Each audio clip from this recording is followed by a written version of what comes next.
Good morning everyone, কেমন আছো সবাই? আশা করি সবাই খুব ভালো আছো, আর আমরাও কিন্তু বেশ ভালো আছি তোমাদের ভালোবাসা ভগবানের আশীর্বাদে। আর আজকে হচ্ছে সানডে, আমি অনেক দিন বাদে ছুটি পেয়েছি, প্রায় টানা 11 দিন ডিউটি করার পরে আজকে আমার ছুটি। তো সকালটা হয়েছে বেশ অনেকটাই দেরিতে। আমি আজকে 9টার সময় ঘুম থেকে উঠেছি, 9:30টার সময় আমি আজকে ঘুম থেকে উঠেছি। ঘুম থেকে উঠে ব্রাশ ট্রাশ করেছি, এখনও চোখে ঘুম ছাড়ছে না। ঘুম আসলে অনেক দিন বাদে ছুটি পেয়েছি, তার জন্য একটু বেশি টায়ার্ড ফিল করছিল। আর তারপরে ঠিকই করে নিয়েছিলাম যে ছুটিয়ে ঘুমাবো, কারণ এখন তো আমি রোজই সকাল সকাল ঘুম থেকে উঠে, এই উইকে এতগুলো মর্নিং করেছি যে অনেক দিন বেশ তাড়াতাড়ি ঘুম থেকে উঠতে হয়েছে, ওই জন্য সব আজকে ঘুমিয়ে নিয়েছি। তো ঘুম থেকে উঠে আগে ফ্রেশ হয়ে গেলাম। ফ্রেশ হয়ে গিয়ে আমার জন্য বসিয়ে দিলাম 1 কাপ গরম গরম চা। যত দেরি হোক, যত দেরিতেই আমি ঘুম থেকে উঠি, গরম গরম চা না খেতে দিনটা শুরু করা যাবে না। আর সেটা খেতে হবে একটুখানি বসে শান্ত হয়ে। আর বসে বসে ভাবছিলাম আমি কি ব্রেকফাস্ট বানাই, কারণ ব্রেকফাস্ট আমাকে খুব তাড়াতাড়ি বানাতে হবে। অলরেডি 10টা বেজে গেছে। আমার বর যদিও এখনও ঘুম থেকে ওঠেনি, কিন্তু আর শাশুড়ি মা গেছে পুজো করতে, উনিও এসে খাবেন পুজো করে, আর বড় ঘুম থেকে উঠে খাবেন। তো তাড়াতাড়ি আমি ভাবলাম যে একমাত্র তাড়াতাড়ি এখন চাউমিনটাই হতে পারে। চাউমিন বানালে মোটামুটি আমার আধ ঘন্টা 40 মিনিটের মধ্যে হয়ে যায়। তো সেই মতন আমি এখানে পেঁয়াজ রসুন সব কিছু ছাড়িয়ে নিলাম। হ্যাঁ, রসুন ছাড়ালাম, কারণ আমি চাউমিনে না তেলের মধ্যে 2-4 কোয়া রসুন কুচি কুচি করে দিই, যাতে চাউমিনের ফ্লেভারটা বেশ ভালো আসে। আর এইসব করতে করতেই আমার ছেলেও গেছে ঘুম থেকে উঠে, বড় গেছে ঘুম থেকে উঠে। আর ওরা ঘুম থেকে উঠে গেলে তো ব্যাস আমার কাজের তো এবার দেরি হবেই। তো যাই হোক, আমি অন্যদিকে না তাকিয়ে ভালোভাবে তাড়াতাড়ি করে কাজটাজগুলো করে নিয়েছি। আর আজকে আবার আমাদের আছে সন্ধ্যেবেলা একটা নেমন্তন্ন বাড়ি, একটা বার্থডে ইনভিটেশন আছে, তাও আবার বারুইপুরে, আমার ছোটো মাসি শাশুড়ির বাড়ির ওখানে, মানে ওদেরই বাড়ির আর কি অকেশন। ওখানেই আমি যাব, আমি আর আমার বর যাব, আর কেউ যাবে না বাড়িতে, সবারই নেমন্তন্ন, কিন্তু সবাই যাবে না। তো আজকে ওই জন্য দুপুরবেলা ভেবেছিলাম যে একদম হালকা পাতলা রান্না করব, বেশি কিছু রান্না করব না। কিন্তু সেই রান্না যদিও আমি করিনি, আমাকে রান্না আজকে করতে হয়নি, আজকে মাই রান্না করেছিল।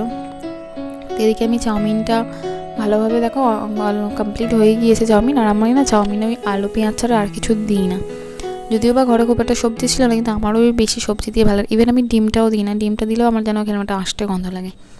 প্লেন আলু পেঁয়াজ দিয়ে চাউমিন হচ্ছে বেস্ট।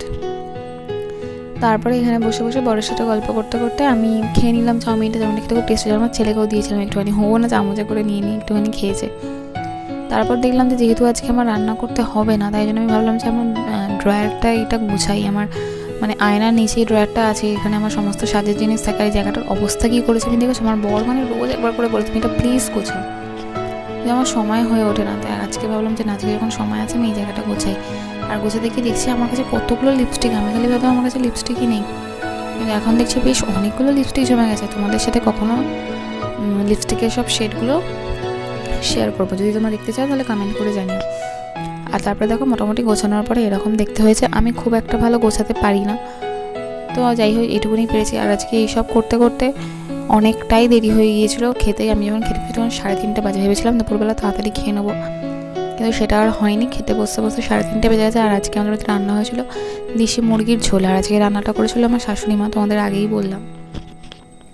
বহুদিন বাদে ওনার হাতে মাংস রান্না করছি। মোটামুটি আমি এসে রান্নাঘরে দায়িত্ব নেওয়ার পর থেকে ওনার হাতে মাংস আর খাওয়া হয়নি, মানে উনি মাংসগুলো রান্না করতেন না, অন্য রান্না করলেও। তো যাই হোক, তারপরে খেয়ে দিয়ে আর ঘুম তো আর হয়নি, ভেবেছিলাম একটু ঘুমাবো, কিন্তু সেটা আর হয়নি, কারণ আমাদের বারুইপুরে যেতে হবে। আর তাড়াতাড়ি আমরা বেরিয়েও গিয়েছিলাম, 5টা নাগাদ বেরিয়ে গিয়েছিলাম। আর আজকে যাওয়ার সময় ওয়েদারটা ভীষণ ভালো লাগছিলো, বাইরে হাওয়া দিচ্ছিল, আর বাইপাস দিয়ে যাচ্ছিলাম। দেখো ভিউজটা এত ভালো লাগছে না, আমি যেন তোমাদের জন্য রেকর্ড করেছি।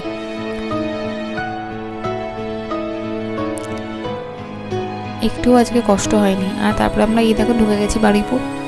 আর বারুইপুরে একটা আলাদাই নস্টালজিয়া কাজ করে, যেই শহরে আমার জন্ম, যেখানে আমার নিজের বাড়ি। তো এই রাস্তাগুলোতে যে কত স্মৃতি আছে সেটা তোমাদেরকে বলে আমি শেষ করতে পারবো না। প্রত্যেক দিন আগে একটা সময় ছিল আমি আর মা এই রাস্তায় যাতায়াত করতাম, মায়ের সাথে সাথে সব জায়গায় যাওয়া, বাজার যাওয়া, পড়তে যাওয়া, স্কুলে যাওয়া, এই জিনিসগুলো মানে বারুইপুর আসলে এখন আমার একটা আলাদাই মন খারাপ হয়ে যায়। এমনিতে তো এখন আর আসাই হয় না খুব একটা, বারুইপুর শহরটাকে আমি এখন আর চিনতে পারি না, কারণ এত নতুন নতুন জিনিস হয়েছে, আর আমি তো এখানে আসিই না।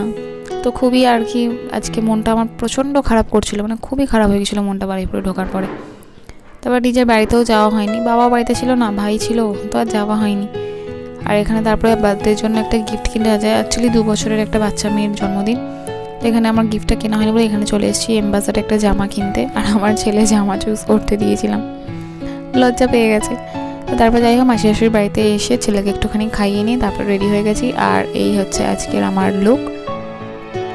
নিজেকে দেখে তো আমার সেই কলেজ গোয়িং গার্লের কথা মনে পড়ছে, মানে যখন আমি কলেজ টলেজ যেতাম তখন ছিলাম এইরকম রোগা কাঠি, আর তখন শাড়ি টাড়ি পরলে আমাকে এইরকমই দেখতে লাগতো। আজকেও ঠিক সেরকমই লাগছে, কারণ বিয়ের পর তো বেশ চেহারাটা মোটা হয়ে গিয়েছিলো, মানে তখন একটা অন্যরকম একটা গিনি গিনি লুক ছিল, কিন্তু এখন আর নেই, এখন আবার সেই কলেজ গোয়িং গার্লই হয়ে গেছি। তো তারপর যাই হোক চলে এসেছি আমি নেমন্তন্ন বাড়িতে। আর এসে এখানে স্টার্টার নিয়েছি। স্টার্টারে ছিল চিকেন কাবাব, ফিশ বল, পানির ছিল, পানিরটা আমি খাইনি, ফিশ বল আর চিকেন কাবাব দিয়ে খেয়েছি। আর তার সাথে ছিল কেক, কেক কাটার পরে কেকও দিয়েছিলো, আর কোল্ড ড্রিঙ্কসও ছিল, যেটা ইচ্ছা হয় তবে তোমরা সেটা খেতে পারো। লিমকা ছিল, স্প্রাইট ছিল, থামস আপ ছিল। আমি তো থামস আপই খেয়েছি, আমি তো থামস আপ খেতে ভালোবাসি। আর এখানে আমার ছেলে তো গান শুনেই আমার ছেলের একটু মনটা তো নাচো নাচো নাচো করছে। আর সন্ধ্যের দিকটাতে তো প্রচণ্ড গরম ছিল, ভেতরে এসি চলছিল, কিন্তু এসিটাও অত ভালোভাবে কাজ করতে পারছিল না, কারণ লোকজন এত বেশি হয়েছিল। তারপরে দেখো ওই যে কিউট বেবিটাকে দেখছো, বাবা মার কোলে দাঁড়িয়ে রয়েছে, ওই পুচকিটার আজকে হচ্ছে জন্মদিন। ওর নাম হচ্ছে রায়না, নামটা বেশ সুন্দর না? আর কেকটা দেখেছো কত বড়, কেকটা কিন্তু দারুণ ছিল, কেকের টেস্টটাও খুব ভালো ছিল।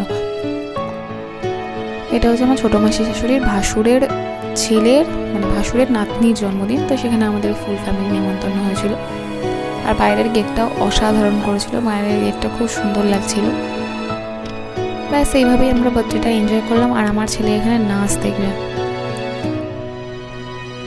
আর হ্যাঁ, খাবার কী কী খেয়েছি তার জন্য একটা শর্টস ভিডিও কিন্তু আমি বানিয়েছি, এটা আমার চ্যানেলে আপলোড করব, একটু তোমরা খেয়াল রেখো, তাহলেই দেখতে পাবে। গান একবার চলেই হলো, সব থেকে মজা তো আমার ছেলেই করেছে। তো তারপরে আমরা খেতে বসে গিয়েছিলাম, খেয়ে ঠেয়ে তারপরে বাড়ি চলে এসেছি। বাড়ি চলে আসার পথে আর ভিডিও করা হয়নি, কারণ অনেকটাই দেরি হয়ে গেছিলো। বাড়িতে এসে ছেলেকে আবার খাওয়াতে হতো, ওকে ওখান থেকে একটু জল বিস্কুট খাইয়ে নিই, আর টুকটাক একটু কেক ঠেক ওইগুলো একটু একটু খেয়েছে, খেয়ে তারপরে বাড়ি চলে এসেছে। তারপরে বাড়িতে এসে আমার ছেলে দুষ্টুমি করছিলো। তো যাই হোক, ভিডিওটা আজকে এখানেই শেষ করে দিলাম। ভিডিওটা যদি কোথাও এতটুকু ভালো লেগে থাকে তাহলে প্লিজ চ্যানেলটাকে সাবস্ক্রাইব করে দিয়ে পাশে থেকো, ভিডিওটাকে একটা লাইক করে দিও, কমেন্ট করে দিও। সবাই ভালো থেকো, সুস্থ থেকো, হ্যাপি থেকো, গরমে সবাই হাইড্রেটেড থেকো, প্রচুর জলকে। দেখা হচ্ছে নেক্সট ভিডিওতে।